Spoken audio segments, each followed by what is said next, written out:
अब हम उस बड़ी खबर के बारे में आपको बताना चाहते हैं जिससे देश के करोड़ों हिंदू परिवारों पर बहुत गहरा असर पड़ेगा। सुप्रीम कोर्ट ने वर्ष 2005 के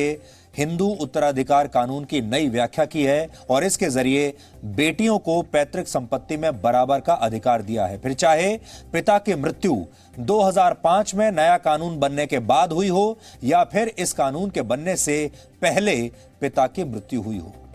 2005 में हिंदू उत्तराधिकार कानून में संशोधन हुआ था जिसमें पहली बार बेटियों को भी पैतृक संपत्ति में अधिकार दिया गया था, लेकिन यह अधिकार उन्हीं बेटियों को मिलता था जिनके पिता की मृत्यु 9 सितंबर 2005 के बाद हुई हो। 9 सितंबर 2005 को ही यह नया कानून लागू हुआ था और इसके बाद वाले मामलों में ही पिता की मृत्यु के बाद बेटियां पैतृक संपत्ति पर अपना दावा कर सकती थी, यानी उससे पहले के मामलों पर बेटियों का अधिकार नहीं था। लेकिन आज सुप्रीम कोर्ट में जस्टिस अरुण मिश्रा की बेंच ने बेटियों के हक में बहुत अहम फैसला सुनाया है और यह कहा है कि 9 सितंबर 2005 को संशोधन लागू होने से पहले भी अगर किसी व्यक्ति की मौत हो गई हो और उसकी संपत्ति का बंटवारा बाद में हो रहा है, तब भी उसकी संपत्ति में बेटियों को बराबरी की हिस्सेदारी देनी होगी। यानी इसमें तारीख और वर्ष वाली शर्त सुप्रीम कोर्ट ने अब खत्म कर दी है।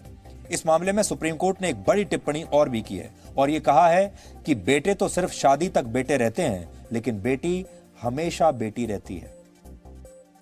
विवाह के बाद बेटों की नियत और व्यवहार में बदलाव आ जाता है, लेकिन एक बेटी अपने जन्म से लेकर मृत्यु तक माता पिता के लिए प्यारी बेटी ही रहती है। विवाह के बाद माता पिता के लिए बेटियों का प्यार और बढ़ जाता है, इसलिए बेटी पैतृक संपत्ति में बराबर की हकदार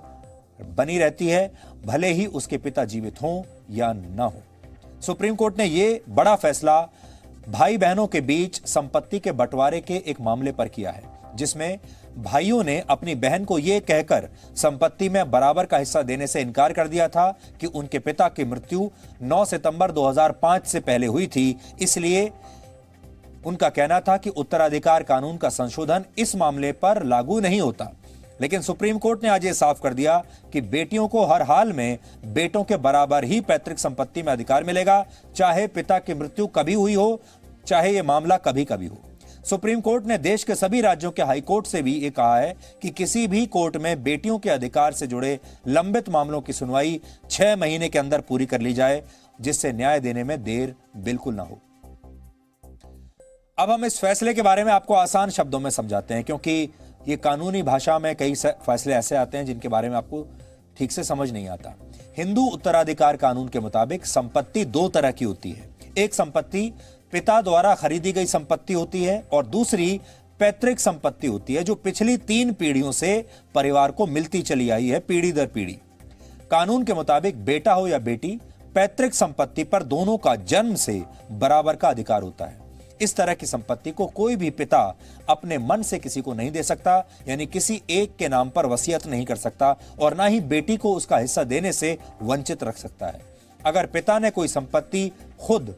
अपनी आय से खरीदी है, यहां ध्यान देने वाली बात यह है, अगर पैतृक संपत्ति नहीं है और पिता ने यह संपत्ति खुद अपनी आय से खरीदी है, तो उसे अपनी इच्छा से किसी को भी यह संपत्ति देने का पूरा अधिकार है। लेकिन इस पर भी उसके बेटे और बेटी इस आधार पर आपत्ति कर सकते हैं अगर उन्हें यह लगे कि पिता अनैतिक तरीके से यह संपत्ति किसी को देने की कोशिश कर रहा है। अगर पिता की मौत हो गई है और उसने खुद अर्जित संपत्ति की वसीयत मृत्यु से पहले नहीं बनाई थी, तो ऐसी स्थिति में उसकी संपत्ति उसके बेटे और बेटियों में बराबर बांटी जाएगी। अभी तक जो कानून था उसके मुताबिक 9 सितंबर 2005 के बाद पिता की मृत्यु होने पर ही बहन को भाई के बराबर पिता की संपत्ति में हिस्सा मिलता था, लेकिन आज के फैसले के बाद 9 सितंबर 2005 से पहले भी अगर पिता की मृत्यु हुई है तो उस संपत्ति में भी बहन को भाई के बराबर ही हिस्सा मिलेगा। यह कानून बेटियों को बराबर का अधिकार और शक्ति देने वाला है, क्योंकि हमारे समाज में बेटियों के साथ हमेशा से भेदभाव होता आया है। अक्सर परिवार ये चाहते हैं कि जल्द से जल्द बेटी की शादी हो जाए। शादी के लिए दूसरे पक्ष से दहेज का दबाव होता है और इन दोनों पक्षों के बीच में अक्सर बेटियां फंस जाती हैं और बहुत सारे लोग तो अपनी बेटियों को ये कह देते हैं कि आपका जो पैतृक संपत्ति में हिस्सा था वो हमने आपकी शादी में खर्च कर दिया, आपके दहेज में हमने वो पैसा लगा दिया, इसलिए अब आपका कोई हिस्सा नहीं बनता। ऐसा भी बहुत बार होता है। कभी कभी ऐसी स्थिति भी बन जाती है कि ससुराल में बेटियां परेशान होती हैं, लेकिन उसके मायके वाले उस पर हमेशा दबाव डालते हैं कि वो किसी तरह से भी वापस घर ना आ जाए, अपनी ससुराल में ही रहती रहे। यानी जब बेटियां परेशानी में फंसती हैं तो उसे शरण देने वाला कोई नहीं होता, लेकिन पैतृक संपत्ति के अधिकार से अब उसे एक नई ताकत मिलती है और इस अधिकार से सम्मान के साथ जीने का जरिया अब हर बेटी को मिलेगा। कहने के लिए तो बेटियों को समाज में बराबर समझा जाता है, लेकिन यह बराबरी कई बार सिर्फ कहने के लिए होती है। जब पैसे का मामला आ जाता है तो स्थितियां बदल जाती हैं। यह हमारे समाज का एक बहुत बड़ा दोष है कि बेटियों को ऐसे अधिकार मिलने पर समाज का असली चरित्र दिखना शुरू हो जाता है। पैतृक संपत्ति में अधिकार मिलने के बाद कई जगहों पर बेटियों को अब कहीं बड़ा बोझ माना जाने लगा, लेकिन इस कानून के दुरुपयोग की भी उतनी ही आशंका रहती है, क्योंकि कई लोगों की सोच यह है कि पैतृक संपत्ति पर अधिकार से बेटियां अपने ससुराल पक्ष को ही आर्थिक तौर पर मजबूत करेंगी, लेकिन माता पिता के लिए बेटे ही सब कुछ होते हैं जो परिवार की अर्जित संपत्ति को बढ़ाते हैं और बुढ़ापे का सहारा बनते हैं। ऐसा हमारे समाज में कहा जाता है, यह मान्यता है जो कि गलत है। समाज की एक सोच यह भी है कि बेटियां जब एक पैतृक संपत्ति में अधिकार नहीं जताती तब तक वो अपने परिवार के लिए अच्छी रहती हैं, यानी जब तक अपना दावा नहीं वो करती संपत्ति में तब तक पूरा परिवार उन्हें प्यार करता है। लेकिन जैसे ही कोई बेटी पैतृक संपत्ति पर अपना दावा कर देती है तो फिर उसके परिवार के साथ विवाद शुरू हो जाता है, वो प्यार गायब हो जाता है। कई बार बेटियां खुद ही पैतृक संपत्ति से दावा छोड़ देती हैं, क्योंकि उसके पिता उसकी शादी पर काफी पैसा खर्च कर चुके होते हैं, दहेज दे चुके होते हैं, और कई बार तो बेटे की शादी में अपने जीवन भर की कमाई भी कई लोग खर्च कर देते हैं। अक्सर महिलाएं इसलिए भी पैतृक संपत्ति पर दावा नहीं करती कि विवाह के बाद माता पिता और भाइयों के साथ उनके संबंध अच्छे बने रहें। इसलिए कई बार पैतृक संपत्ति पर अधिकार का कानून व्यावहारिक तौर पर समाज में अमल में नहीं लाया जाता है, और बहुत सारी जगहों पर तो अब भी नहीं लाया गया, क्योंकि बेटियां अपने माँ बाप को और अपने भाइयों को परेशान नहीं करना चाहती। और बहुत सारे परिवारों में ये बात है कि जैसे ही बेटियों ने अपना अधिकार मांगा, संबंध खराब हो जाते हैं।